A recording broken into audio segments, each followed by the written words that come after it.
We're in the tiny West African country of Benin, where 2/3 of the population worship voodoo gods.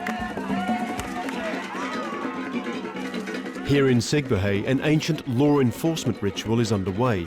It's a scene that's been played out across Benin for many hundreds of years. These are the Zangbeto, which are meant to be the guardian spirits. They're like the voodoo police force, and they were used traditionally to keep order in the village. The villagers say these whirling haystacks are to be feared. They believe they're inhabited by voodoo spirits, always on the lookout for wrongdoers. Anyone they catch causing trouble in the village will be punished. Our guide, Martine de Souza, is a liberal voodoo priestess. Do people still believe this? Yes, of course. This is very real for people. Yes, it's very real. They still believe in, because voodoo is in our everyday life. Voodoo keeps eyes on everybody. Voodoo is very important. Even without voodoo, we could not be walking, because we are walking on the land, which is voodoo. And do you think today people would prefer the Zangbeto here to keep order, or the modern police force? They prefer Zangbeto because the police, we can see them. Actually, we know who they are, but for the spirit, we don't know who they are. We are more afraid of Zangbeto, and we respect them more than police. Yeah. This elaborate ritual provides many surprises. Under each haystack are found many different manifestations of voodoo spirits, some more frightening and more real than others.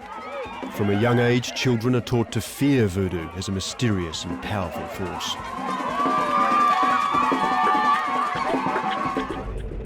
Our guide tells us voodoo first emerged in this part of West Africa more than 10,000 years ago. We're now heading north to Abomey, which is the ancient royal capital of Benin, and it still remains a very strong centre of voodoo practice. While some voodoo rituals are very public, others are only performed in private. So after some driving around, we've come to the outskirts of Abomey, and inside here we're told is going to be a special ceremony.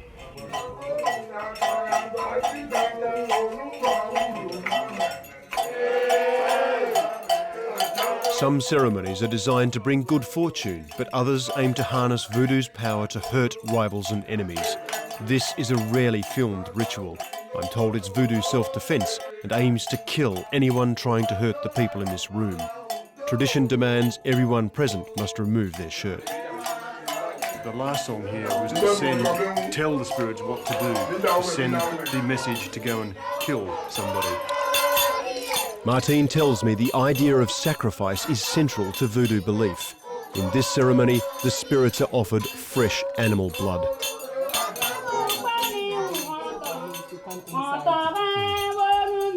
All the people in this room, I'm told, are witches, and their song is all witches are happy when they taste the blood of the sacrificed animal.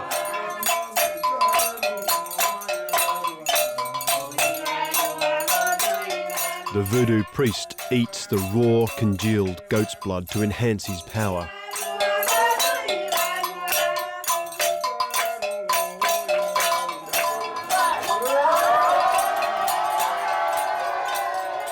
As the ceremony ends, gunpowder is burned to dispel the evil spirits from the shrine.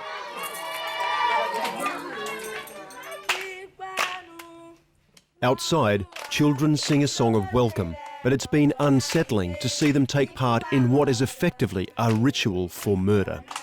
What was the role of the children in the ceremony then? They are all witches at different levels.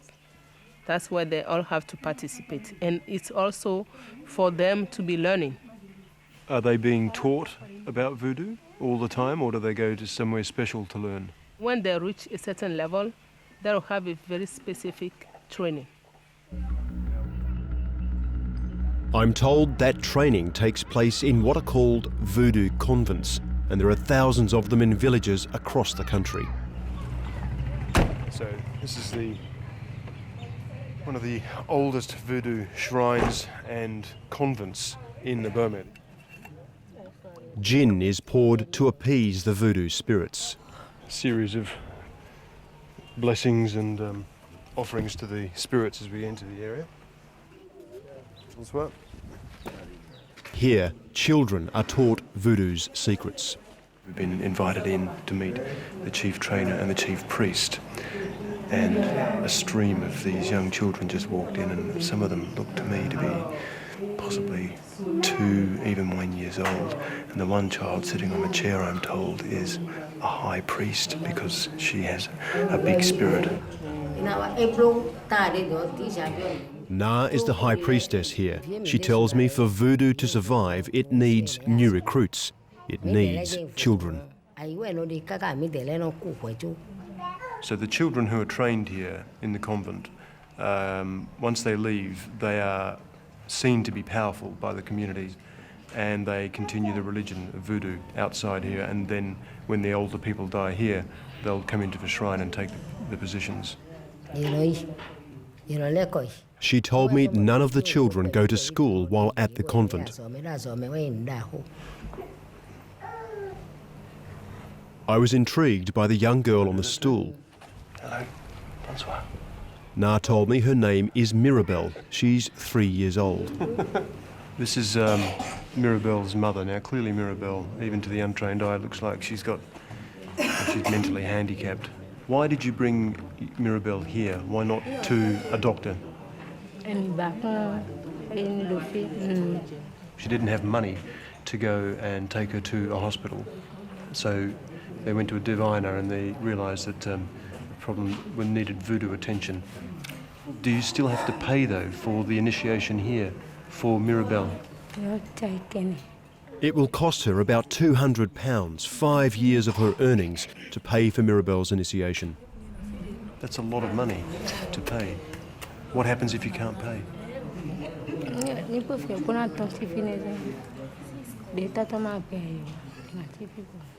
If she can't find the money, and she said she doesn't know how she's going to find that money, then she'll stay in the temple forever and serve the temple. We're interrupted by the priestess. She seemed uncomfortable with our inquiries about Mirabelle's future and the cost of her stay. What's happening there, Martin? We're told now that it's time to stop talking to the woman about this child, and we should probably do something else right now by the voodoo priests. Okay. Thank you. Merci.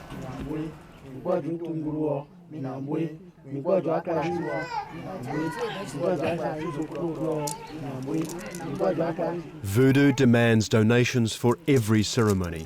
It's starting to feel like a business. And every ceremony is sealed with alcohol. In this case, even for little Mirabelle. Unable to afford proper health care for her disabled daughter, her mother turned to voodoo out of desperation. But it's a high price to pay.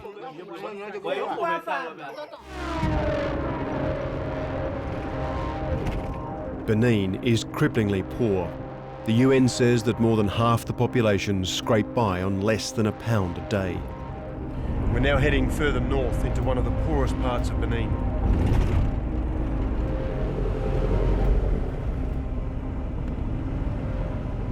We've come to the village of Djedjbe to speak to a woman who's in debt to voodoo. Her name is Adonissi, and I meet her with her extended family. They explained how she owes a huge sum to voodoo for her child. 5 of her children had died young, so she sought voodoo's help with her last pregnancy. But if the child survived, it would have to be given to voodoo and initiated at her expense. When the child was born, she felt she didn't have enough money to pay for the very expensive voodoo ceremonies when the child is taken to voodoo for initiation, so she refused. And then voodoo priests came to her and actually took the child by force to the voodoo shrine. The priests said they'd release the child if Adonissi agreed to pay for her initiation. She said she couldn't negotiate because she was afraid the spirits would kill her child. How much money do you have to pay for the ceremonies? She's borrowing money to pay for the initiation. Adonissi is saying that the ceremony, it will cost about 150,000 Central African francs, That's about £200. Now, she earns about 12 pence a day, she says, collecting firewood, and her husband is unemployed. So at that rate, it would take them many years, about 5 years, to pay for the ceremony. She's saying that if I don't find the money to pay for the ceremonies, then the child will stay in the convent forever. Mortal fear of voodoo spirits stops believers challenging these rules. This is in fact a shrine where her daughter is being kept, which is just across the road from her house. Seems quite extraordinary, I've got to say, but anyway. Once again, the spirits are appeased with offerings of gin and coins.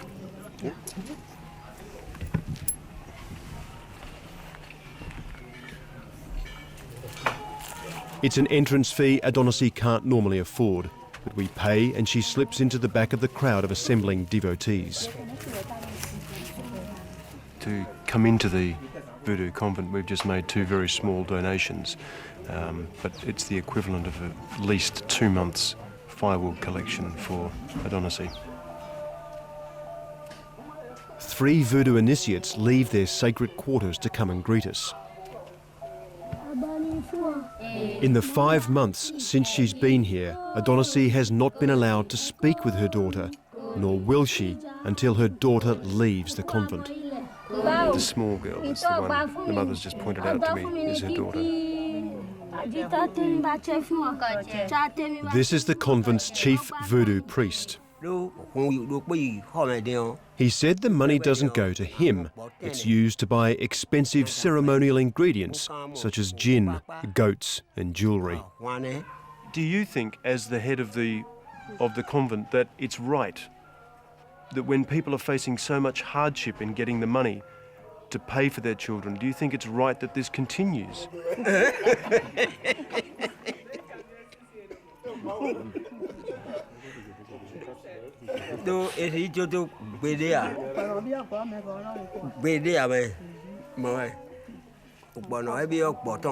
What led to the laughter then was he was saying, what's he doing? Is he asking me to stop voodoo? Is he asking me to stop initiating people? No, we can't do that. We belong to voodoo. And when voodoo demands something of you, you can't deny it. You have to go through with the ceremonies. While here, Adonissi's daughter isn't allowed to have a name. She's considered dead, to be reborn only after the ceremonies have been paid for.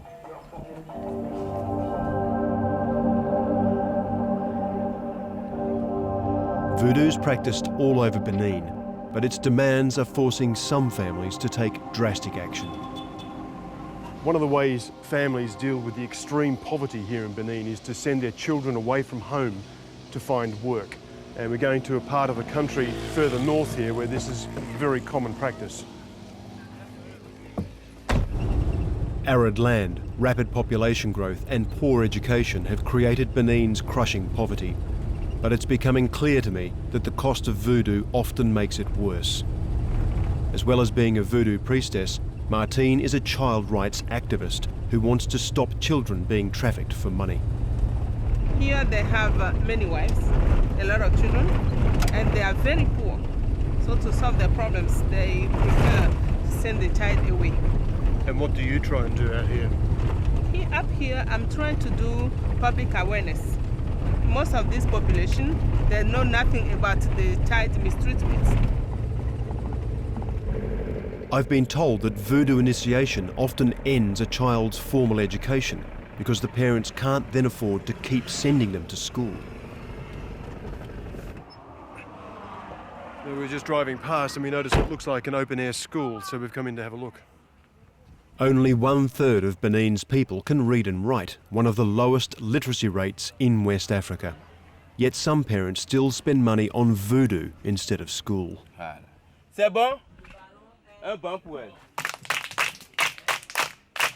The school's headmaster, Jonas, told me these children are outside because there aren't enough classrooms. He said primary school is free, but most parents still struggle to educate their children. Even though it only costs them £5 a year for the equipment, they don't have the money for the uniforms and for the bags and for the stationery. The only reason these children have bags is because it was given to them by UNICEF.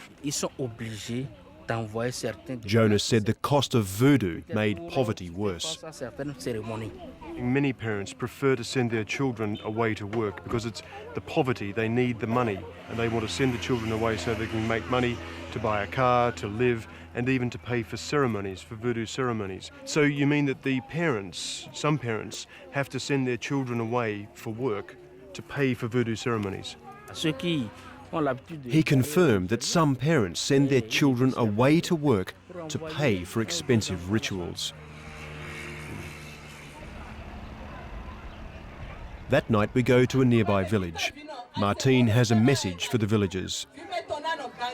Martine's showing the entire village a film about child trafficking and what happens to children when they leave the families and are exposed to abuse.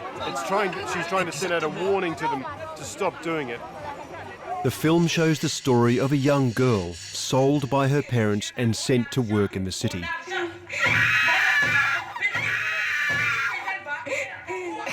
The message is clear, yet I find that even a public awareness film in Benin doesn't escape voodoo's influence.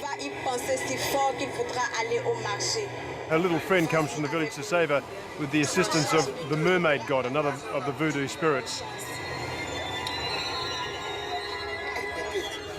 Martine's asking children to come forward from the crowd and share with all the other children and the village their experiences from being forced to work both in Benin and outside the country.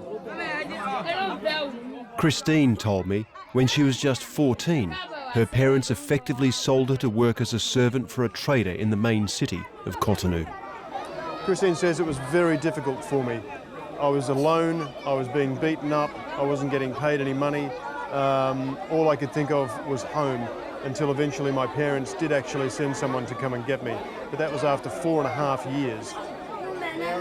Many of the children told similar stories. Tobias here is now 13 years old. He said he was sold to a man who took him to Nigeria, where he was kept for a year breaking stones in a quarry. They weren't fed and they were beaten badly if they didn't work hard enough. These were the scars from one such beating. But, he said, he was one of the lucky ones. A lot of children actually died in these quarries. He knows, he saw them, and all they did was let the parents know that the boy was dead.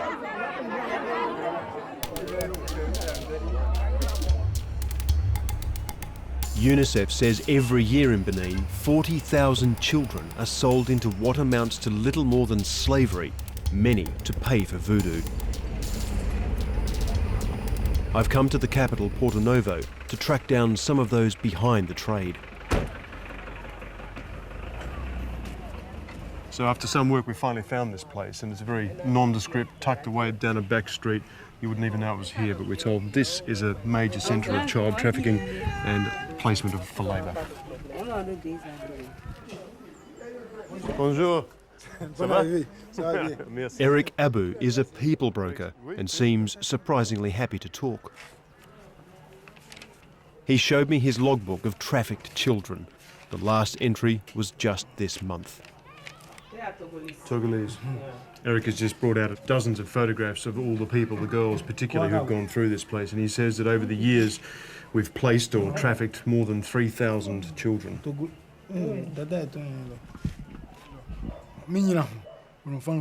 He told me there are various reasons why employers preferred children to adults.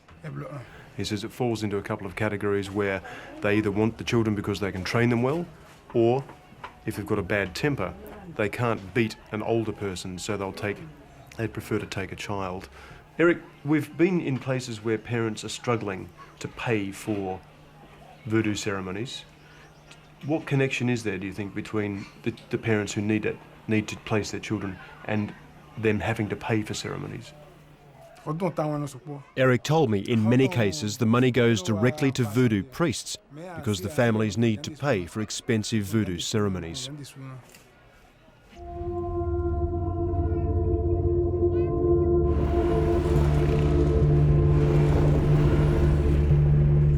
Back in Cotonou, we hear of a project that helps victims of the trade. Okay, we've come to a Christian centre which takes care of children who've been saved from trafficking, and that includes children who've been saved from voodoo convents. Most children here have been rescued from forced labour, but I'm told there are also children here who've been freed from voodoo convents. I was introduced to Emma, who's 16. She's traumatised by what happened just a few months ago. Emma's been brought up a Christian, her family's all Christian, but she was intrigued by the sound of the voodoo drums. She went into the convent, and that's where she says she was possessed. She was taken over by a trance. She said she was there 5 days. All she remembers is the people in the convent wanted to keep her there to perform ceremonies. After her family reported her missing, she was rescued by the police. How do you feel personally about voodoo? She's reluctant to give details. She says that straight after she left the convent, she still felt something about voodoo, but she doesn't really want to say what it is. Emma's reticence is unsurprising. We've heard that anyone admitted to a convent is sworn to secrecy about the rituals. Betrayal risks retribution by the voodoo gods. It's the next day in Cotonou, and we've been invited to another voodoo service. Voodoo dominates the lives of believers through promises of prosperity and fear of ill fortune. We found it ruled by a hierarchy blind to the pressure that its extreme costs inflict on many families. I've come to the shrine of one of the most influential voodoo priests to find out if this religion can adapt and stop its shocking impact on children. Gwendahu Innocent Joseph Syriac is a top member of the voodoo clergy. One thing we've been looking at is the cost of ceremonies, of voodoo ceremonies. They're obviously very important, but they cost people a lot of money in a country which is very poor. Is that right, that those voodoo ceremonies cost so much? The priest told me that voodoo initiation is like going to university. It's a spiritual education and people must pay for it. Is that right, though, where families in the countryside struggle? They just don't have the money to pay, and those children are chosen by voodoo, they say, they believe.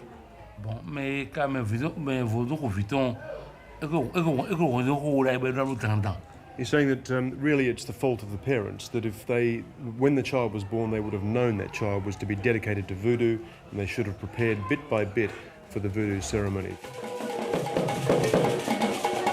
To thrive, voodoo needs a constant stream of new recruits, but its excessive costs are destroying families and robbing many children of their future.